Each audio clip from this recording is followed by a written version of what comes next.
স্বাধীনতা মানে লিখতে পারি, বলতে পারি কথা। স্বাধীনতা মানে লাল সবুজের একখানি পতাকা। এই পতাকা বুকে জড়িয়ে ধরে আমরা এতগুলো দশক পার করেছি স্বাধীনতার। আজ ২৬শে মার্চ, মহান স্বাধীনতা দিবস। আপনাদের সকলকে জানাচ্ছি অনেক অনেক শুভেচ্ছা এবং আমন্ত্রণ আমাদের আজকের বিশেষ এই আয়োজনে। এসটিভির প্রতিদিনের সান্ধ্যকালীন আয়োজন বেলা শেষেতে আপনাদের সবাইকে আমন্ত্রণ জানাচ্ছি। আমি অর্চি রহমান।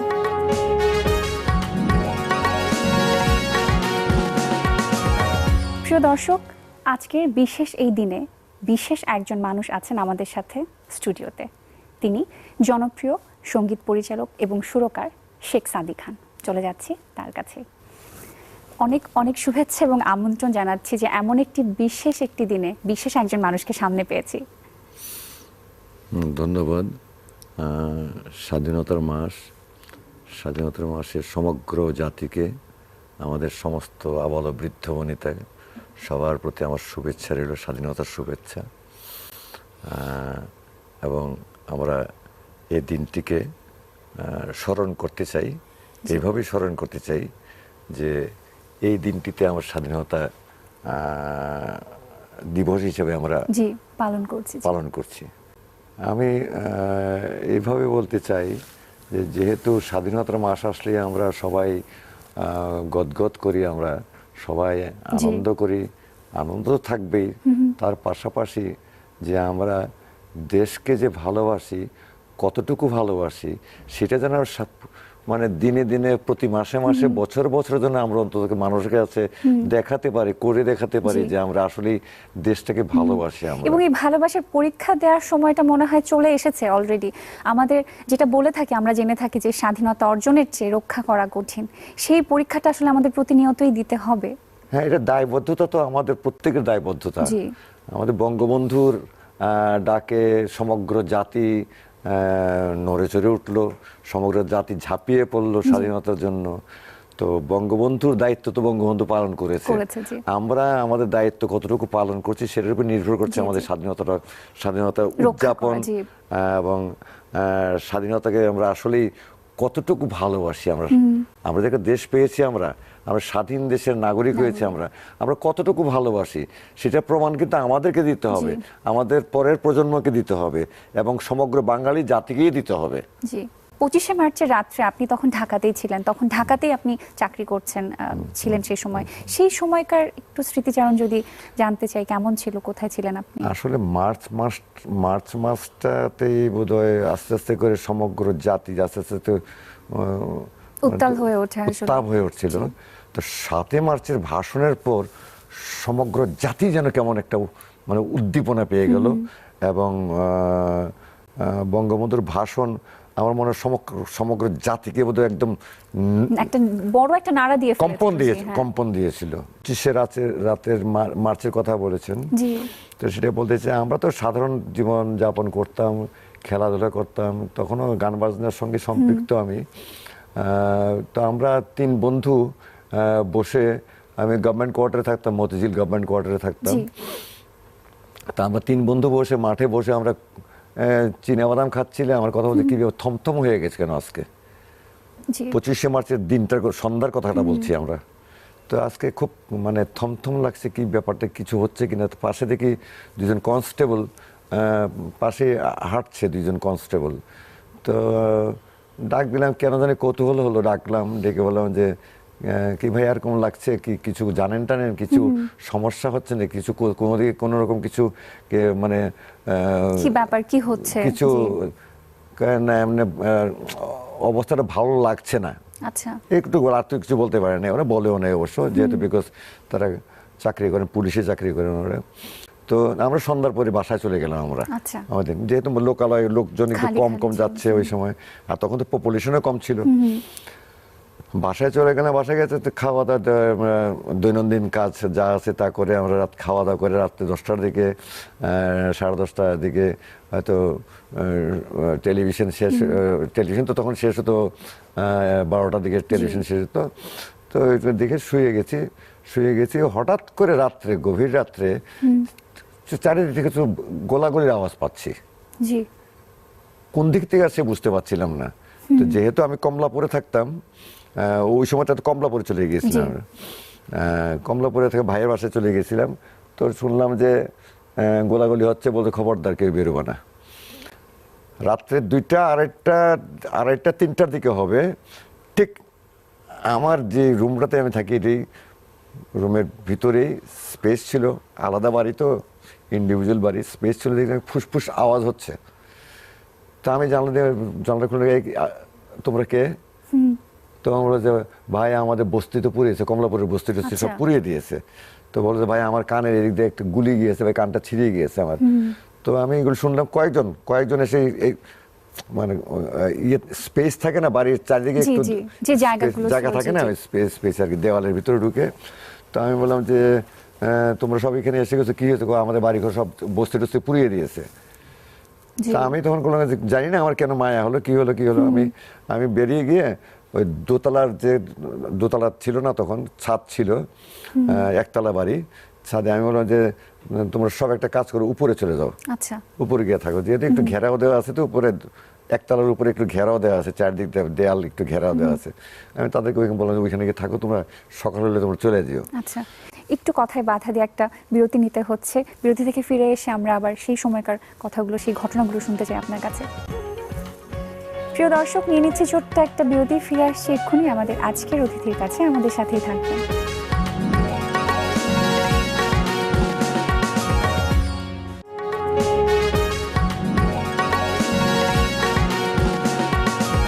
প্রিয় দর্শক, বিরতির পর আবারও ফিরে এলাম বেলা শেষের আজকের এই আয়োজনে। আমাদের সাথে স্টুডিওতে আছেন জনপ্রিয় সঙ্গীত পরিচালক এবং সুরকার শেখ সাদী খান। কথা বলছিলাম তার সাথে, চলে যাচ্ছে আবারও তার কাছে। যে সেই সময়ের যে ঘটনাটা বলছিলেন আপনি, হ্যাঁ, যে চারিদিকে কিন্তু তখনও কিন্তু গোলাগুলি চলছে, ঠুসঠাস গোলাগুলি। তখনও বুঝতে পারেননি আসলে কি হচ্ছে, এমন ভাবে চলছে, এমন ম্যাসাকার হয়েছে, এরকম হচ্ছে। কেন পুলিশ লাইন তো খুব কাছাকাছি না, অলরেডি কারফিউ, বেরোতে পারছি না, যাওয়া যাচ্ছে না কোথাও। তারপরে ভাবছিলাম যে কি করা যায়, ভেগে যাওয়া দরকার। কেন যখন কিছু খবর পেয়ে গেলাম, সব তো খবর পাওয়া যাচ্ছে, সবকিছু খবর পাওয়া যাচ্ছে। ওই দিন নড়তে পারলাম না। এর পরের দিন বোধহয় কারফিউ 1 ঘন্টা না 2 ঘন্টার জন্য কারফিউ ব্রেক দিল, ভঙ্গ করলো। তখন একটু বেরোলাম, বেরিয়ে গিয়ে দেখি আমি গুলি আর কি বলে এটারে, ফকিরাপুল দিয়ে বেরিয়ে ওইদিক দিয়ে গিয়ে পল্টন দিয়ে বেরিয়ে যাচ্ছিলাম। রাস্তায় বিভিন্ন জায়গা দিয়ে লাশ পড়ে আছে, ওইদিকে পড়ে আছে, কেউ ইয়ে হয়ে আছে লাশ, এতে প্রচন্ড রকম খারাপ লাগলো। তো ওই 2 ঘন্টা না 1 ঘন্টা 3 ঘন্টা ব্রেক ছিল, কারফিউ ছিল। তো ওইখানে ব্যাক করে তো বাসায় জিজ্ঞাসা করলাম, বললাম যে আমি তো চলে যেতে চাই ঢাকার থেকে। তা আমার যেহেতু আমার ভাই ব্রাদার সবাই গভর্নমেন্ট চাকরি করতো, তা আমার বলতো তুমি পট করে চলে গেলে তো আমাদেরকে তো যে কোনো সমস্যা সৃষ্টি করতে পারে, তুমি কি। তো যাই হোক, আমি নড়লাম না। এরপর আবার তো কারফিউ ব্রেক দেওয়ার পর আবার কারফিউ চলছে, এইভাবে কারফিউ চলছে। মাঝে মাঝে একটু ব্রেক দেওয়া হয়, 2 ঘন্টা 3 ঘন্টার জন্য ব্রেক দেওয়া হয়, বা 1 বেলার জন্য ব্রেক দেওয়া হয় কারফিউ। এই সময় আবার খবর পেলাম যে আমার ভাই বোন মা থাকতেন কুমিল্লাতে। আচ্ছা, আমার কুমিল্লার বাড়িটা ড্যামেজ হয়েছে। আচ্ছা, আমার পাশের বাড়িতে ডিনামাইট দিয়ে উড়িয়ে দিয়েছে, আমার বাড়ি ড্যামেজ হয়েছে। আচ্ছা, তো এই খবর পেলাম, তখন তো আর মোবাইল ছিল না, আর সব ঘরে ঘরে তো টেলিফোনও ছিল না। তো আমি খবরটা পেলাম, খবর দিল একজন, এসে খবর দিল আর কি। তো আমি বললাম যে বাড়িতে যাওয়া দরকার, কেন ভাই বোনগুলো, ছোট ভাই বোন আছে, আমার বাবা নাই। তো আমি কি করে যাব। তারপরে 2 দিন পরে না 3 দিন পরে আবার ব্রেক দিল, কারফিউ ব্রেক দিল। আমি লুঙ্গি পরে, একটা পাঞ্জাবি পরে আমি কোনো রকমে গেলাম যে কাঁচপুর গেলাম। ওইখান থেকে গিয়ে নৌকা দিয়ে পার হলাম, এবার গিয়ে আমি কুমিল্লা পৌঁছলাম। কুমিল্লা যখন পৌঁছলাম, তখন ভাগ্যিস বলো তখন কারফিউ ছিল না। তো গিয়ে দেখলাম যে আমার বাড়ি ড্যামেজ, ক্রেক, আমার বাড়ি ক্রেক, ভাই বোনরা, মা, ছোট ভাই বোন, সবাই কোথায় আশ্রয় নিয়েছে? পাশের বাড়িতে এক জায়গায় শেল্টার নিয়েছে। ওই বাড়িটা ভালো ছিল। তো ওনাদেরকে নিয়ে বললাম যে তোমাদেরকে চলে যাই গ্রামের বাড়িতে, চলে যাওয়ার জন্য তাদেরকে নিয়ে। ওই দিন পারলাম না। পরের দিন আমরা ওই যখন ব্রেক দিল, কারফিউ ব্রেক দিল, তখন তাদেরকে নিয়ে আমার মা, আমার বোন, আমার ছোট ভাই তাদেরকে নিয়ে আমি গোমতী নদীর ওদিক দিয়ে পার হয়ে আমি রাজাপুর গ্রামে গেলাম। তাদেরকে আমি রাজাপুর গ্রামে আমার দুলা ভাইয়ের বাসায় রাখলাম। পরের দিনে আমরা সকালবেলা ভোরবেলা বেরিয়ে গেলাম, বেরিয়ে আমরা রাজাপুর থেকে হাঁটা শুরু করলাম। আমরা সোনামুড়া গিয়ে পৌঁছলাম, আগরতলাতে। সোনামুড়া পৌঁছলাম, গিয়ে ওখানে পৌঁছে গিয়ে যাই, ওখানে বন্ধু বান্ধব দেখা পেলাম। ওখান থেকে আমরা তখন কি উদ্দেশ্যে রওনা হয়েছিলেন বা কি ভাবনা কাজ করছিল? আমরা থাকবো না, এই দেশে থাকবো না, আমরা যুদ্ধে যাব। আমাদের টার্গেটই ছিল আমরা যুদ্ধে যাব। কেন এখানে থাকা মানে তো মেরে ফেলবে। তখন কিন্তু আমি কাজ করি, আমি কিন্তু ক্যাজুয়ালি কাজ করতাম, রেডিওতে কাজ করতাম। তখন প্রফেশন শুরু হয়ে গিয়েছিল অলরেডি আপনার? আমি ক্যাজুয়ালি কাজ করতাম, স্টাফ আর্টিস্ট হিসেবে কাজ করতাম। তো যেহেতু আমার সঙ্গে একটা পাশও ছিল, তখন তো বিটিভিতেও মনে হয় আপনি তখন জব করতেন। বিটিভিতেও আমি কাজ করতাম তখন। দুইটা বিকেলবেলা কাজ করতাম বিটিভিতে, আর সকালবেলায় রেডিওতে কাজ করতাম আর কি। তো তখন তো পাস তো এরকম আইডেন্টি কার্ড ছিল না, তখন হচ্ছে কাগজে ওই মান্থলি একটা পাস দেওয়া হতো। হ্যাঁ, তো দেখ ওই পাসটা থাকাতে হয়তো রাস্তাতে ধরেছে অনেক জায়গাতে, বলছেন আমি চাকরি করি। তখন বলছে কি চাকরি করে? আমি ফানকার মানে মিউজিশিয়ানস। তো যাই হোক, তো ওইভাবে গেলাম, গিয়ে আগরতলা গেলাম। আগরতলা থেকে মা ভাই বোনকে রেখে ওখানে গেলাম, ট্রেনিং নিলাম। তো ট্রেনিং নিলাম, শর্ট কোর্সের ট্রেনিং, অল্প সময়ের ট্রেনিং। তখন বললো যে, তা আমার বন্ধু বললো যে তুই এখানে আসছিস কেন? স্বাধীন বাংলা বেতারে কিন্তু লোক চাচ্ছে, তো খুঁজতেছে যারা যারা আর্টিস্ট আছে, যারা যারা ওখানে তাদের নিয়োগ দেওয়া হচ্ছিল। আমি বললাম যে স্বাধীন বাংলা বেতারের কেন্দ্রটা কোথায়? এটা আমি তো নিজেই জানি না কোথায় আছে। আমি তো বলতে পারবো না, তবে তুই খোঁজ নিয়ে দেখ কোথায় আছে। গেলাম আমি বলে খোঁজ পেলাম যে এটা নাকি কলিকাতাতে কোন জায়গায় আছে স্বাধীন বাংলা বেতারের কেন্দ্র। যে গ্রামে ছিল আমার মা ভাই বোন, তো সেখানে শুনলাম যে আমার মা ওই বাড়িতে অনেক আগুন টাগুন দিয়েছে তারা। তার এক দুশ্চিন্তায় পড়ে গেলাম না, আমি বয়স কম, আমার প্রচন্ড দুশ্চিন্তায় পড়ে গেলাম যে এখন এদিক রক্ষা করবো না ওদিক রক্ষা করবো। আবার ব্যাক করলাম ওই গ্রামে, ব্যাক করলাম। ব্যাক করে এসে কি অবস্থা, তো বলছে যে হ্যাঁ, তো আপনার মেজো ভাই এসেছিল। আপনার মেজো ভাই, আমার মেজো ভাই থাকতো কিন্তু কলকাতাতে। আমার মেজো ভাই খুব নাম করা লোক, প্রখ্যাত শরৎ বাদক ওস্তাদ বাহাদুর খান। ঋত্বিক ঘটকের যত ছবি আছে সব ছবির মিউজিক ডাইরেক্টর আমার ভাই ওস্তাদ বাহাদুর খান। তো উনি খবর পেয়ে, উনি কেমন করে খবর পেয়েছেন, খবর পেয়ে উনি তাদেরকে নিয়ে চলে গেছেন। ওই গ্রামের থেকে এসে নিয়ে আগরতলা দিয়ে উনি নিয়ে চলে গেছেন। তারপর তো আমি গেলাম। আপনি কলকাতায় যে শব্দ সৈনিক হিসেবে কাজ করা শুরু করেছিলেন, আমি গেলাম ওখানে গিয়ে ভাইয়ের বাসায় উঠলাম। সেই গল্পটা কিন্তু শুনতে চাই, তবে আবারও ছোট্ট একটা বিরতির সময় হয়ে গেছে, বিরতিটা নিয়ে আসি। প্রিয় দর্শক, নিয়ে নিচ্ছি আবারও ছোট্ট আরেকটা বিরতি। ফিরে আসছি এক্ষুনি আবারও আমাদের আজকের অতিথির কাছে, আমাদের সাথেই থাকবেন।